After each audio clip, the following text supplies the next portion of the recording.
now, please welcome your host, Kim Crable. Hello, everyone, and welcome. We're so glad to see you today. Well, I have a question. Have you ever wondered what it would be like to see one of your favorite Bible characters in person? If so, who would you like to see? Would it be Noah? Would you like to talk to him about building that big ark? Or what about the Samaritan woman? Would you like to discuss how Jesus radically changed her life? Or how about that guy formerly known as Saul? From the Bible, who would you like to meet in person? Well, friends, if the guy formerly known as Saul is your wish, well, today just might be your day. Hello, everyone, and welcome to Coffee, Conversations of Friends of Faith to encourage and equip.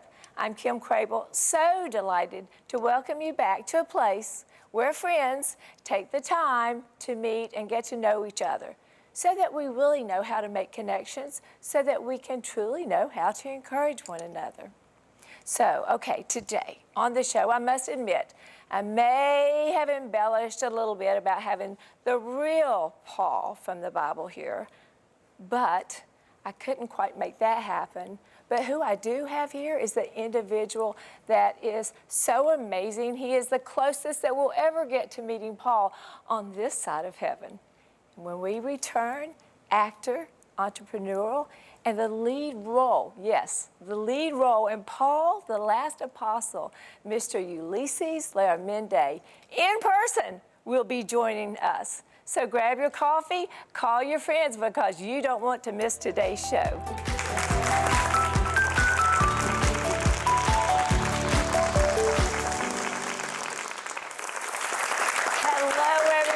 Welcome back to Coffee. Oh, what a special day it is today.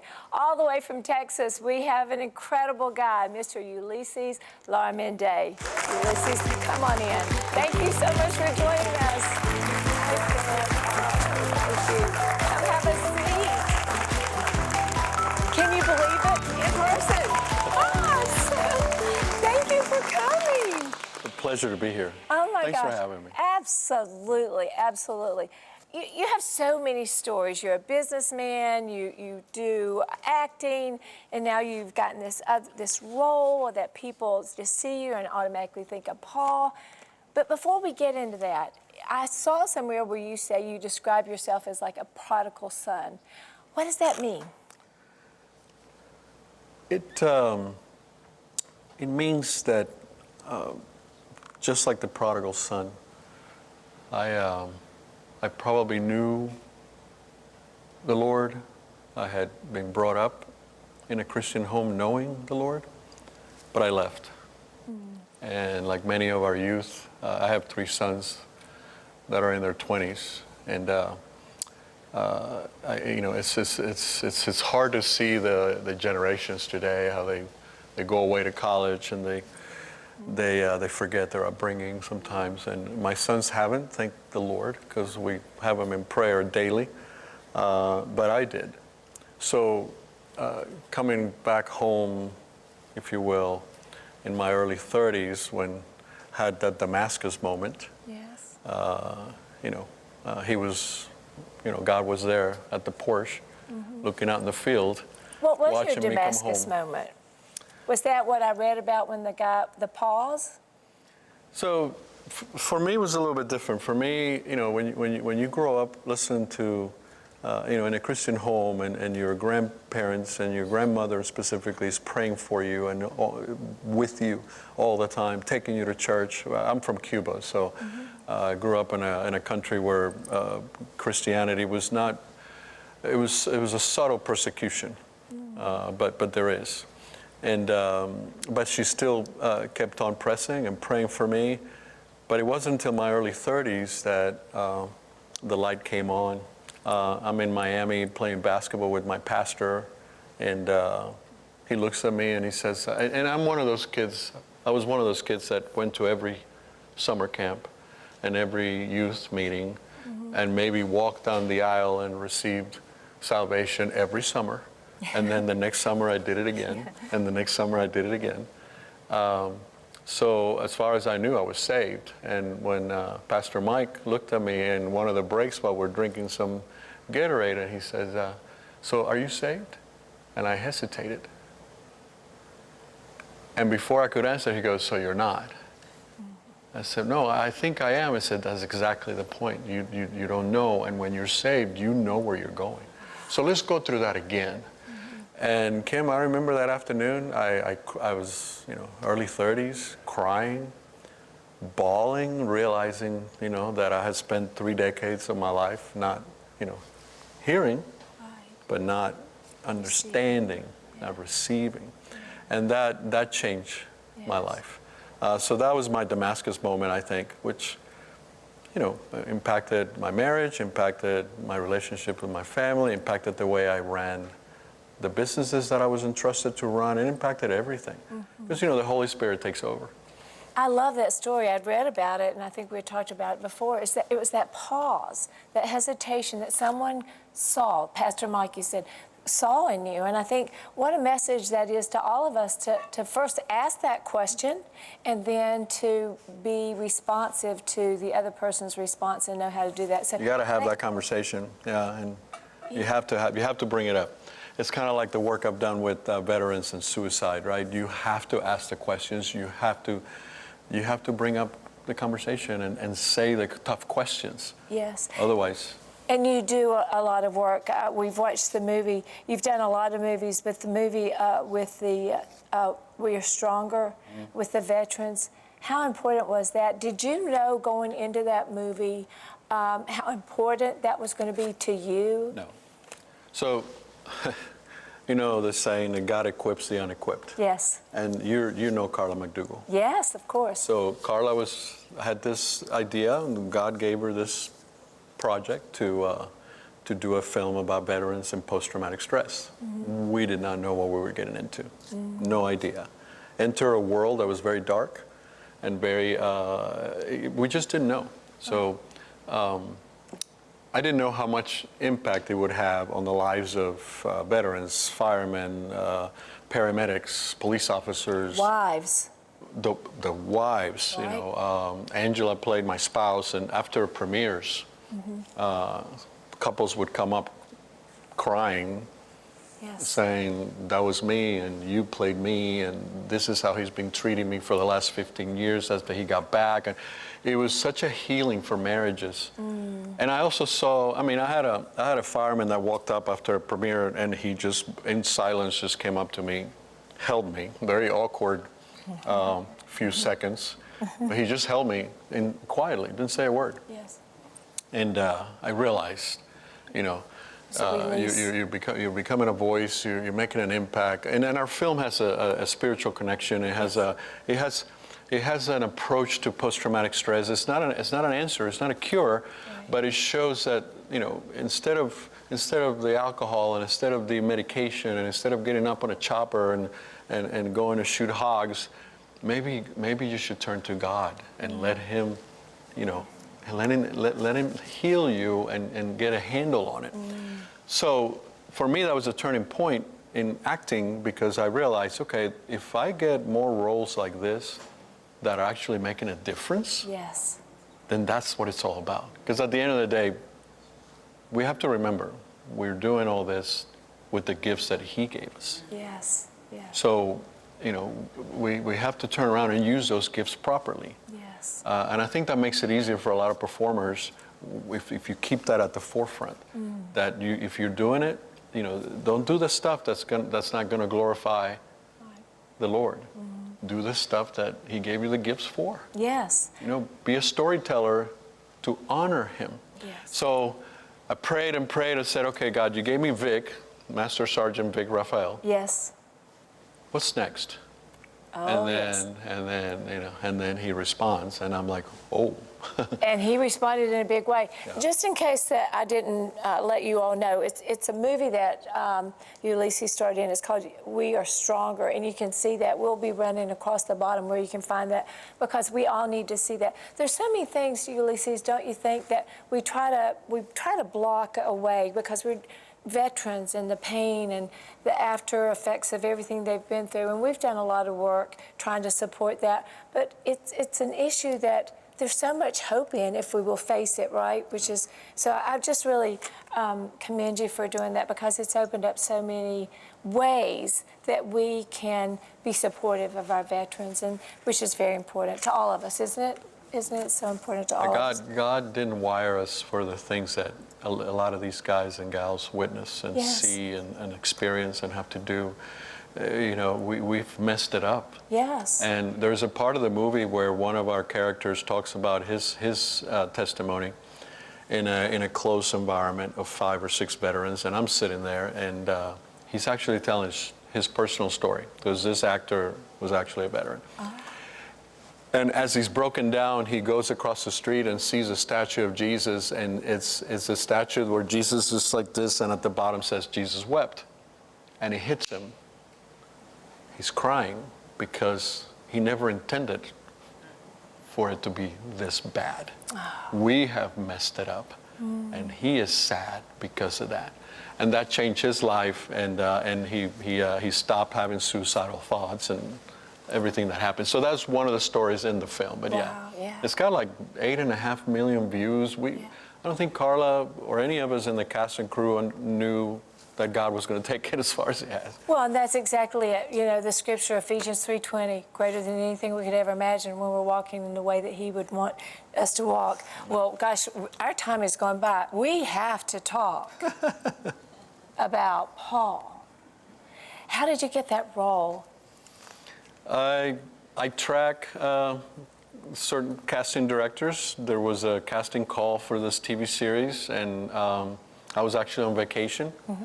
And I told my family I was going to go up to the room to get something, and I happened to open my laptop and check it, and there it was. So I responded.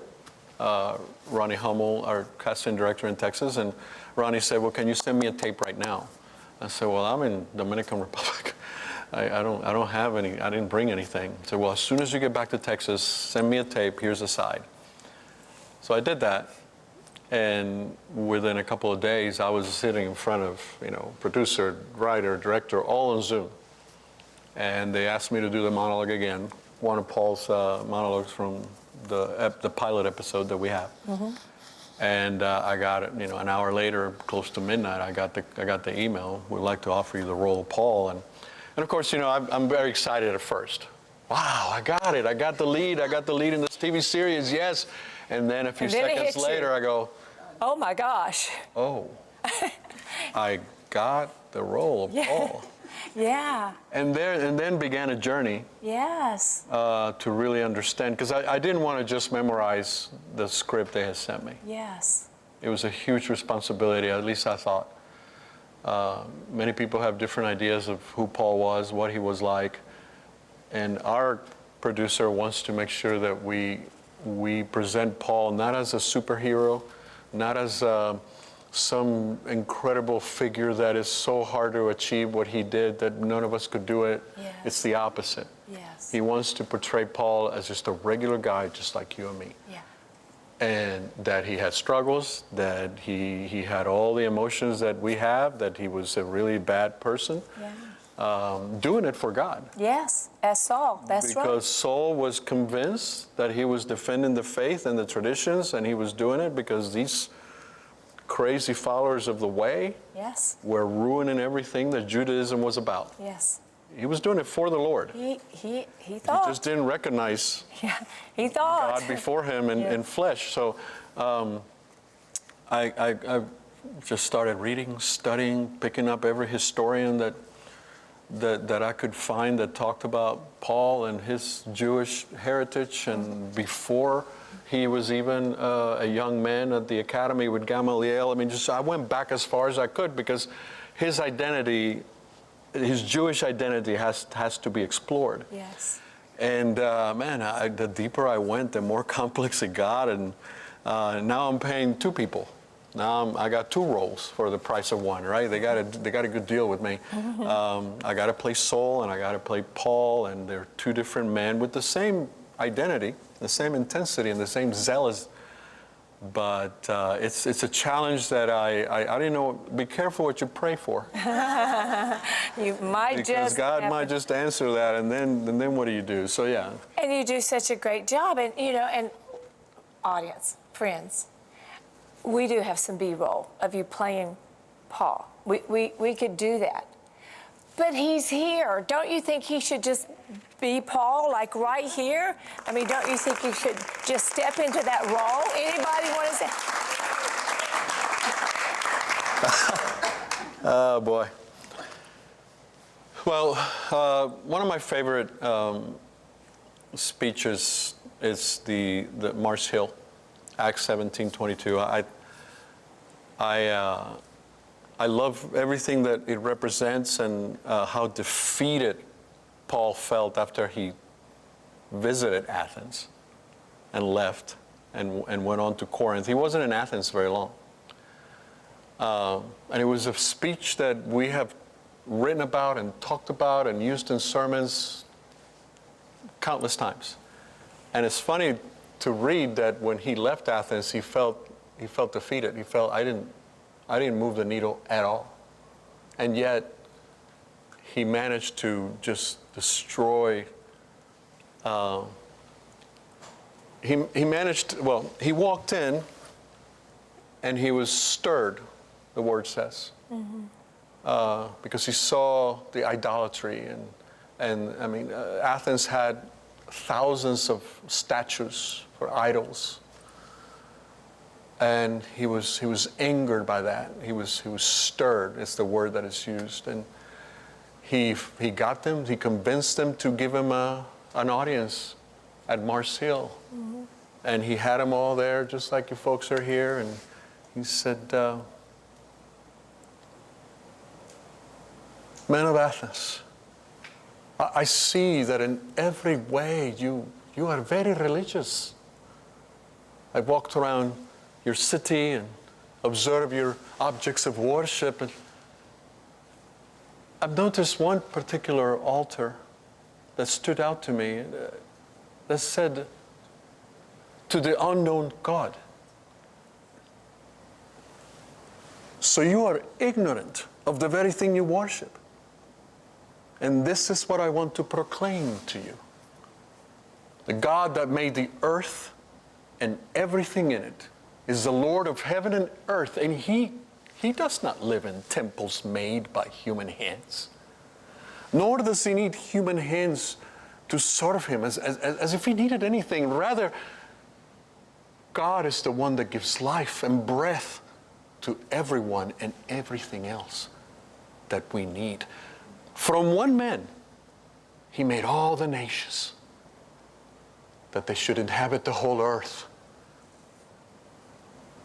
And He has already appointed their times in history and the boundaries of their land. God did this. So humanity should seek Him and reach out to Him and perhaps find Him, although He's not very far from any one of us.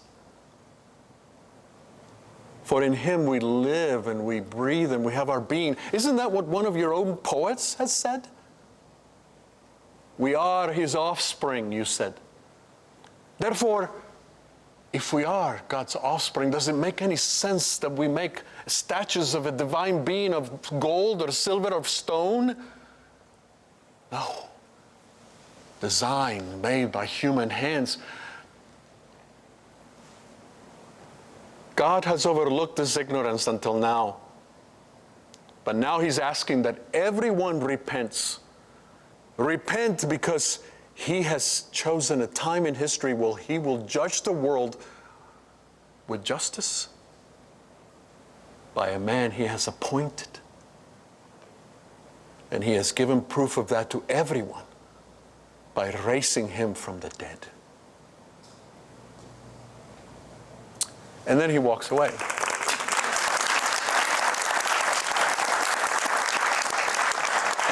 And what's beautiful is that the reaction that Paul got, we got three different reactions. He got the people that laughed and said, "Yeah, okay, come back tomorrow." He got the ones that were on the fence and stood there and, I wonder what he meant. And he had the ones that actually approached him and believed and said, I want to know more. And us, we get the same three reactions today when we try to preach and spread the gospel to our friends and family. The same three. Yes. People ignore us, or they laugh, or they kind of go, or they go, hey, tell me more. I'm all in. So that he felt defeated before he went to Corinth, to the Vegas of the time. But I think he made a huge impact with that short little speech. I hope you liked it. Absolutely. We're going to take a break. We'll be right back.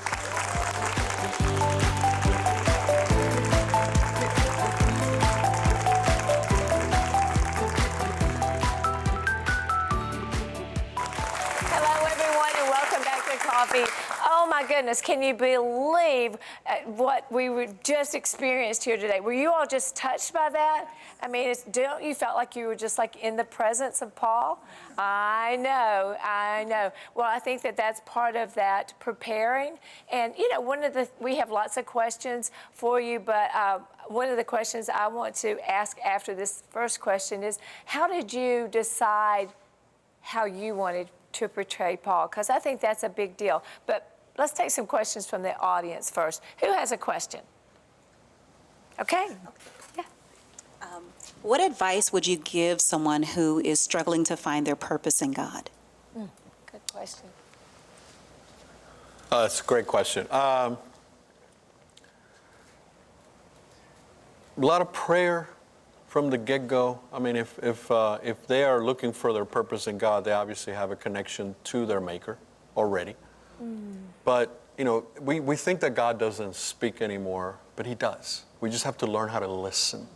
And he doesn't talk in burning bushes anymore, but he still talks. And he still communicates with us.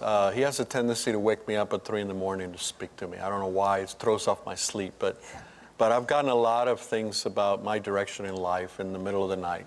So my wife goes, why are you up? And I go, yeah, I need to go to the office. But I would say a lot of prayer and, ask, because God does listen. You know, there's a station in Houston, KSBJ, that their slogan is God listens.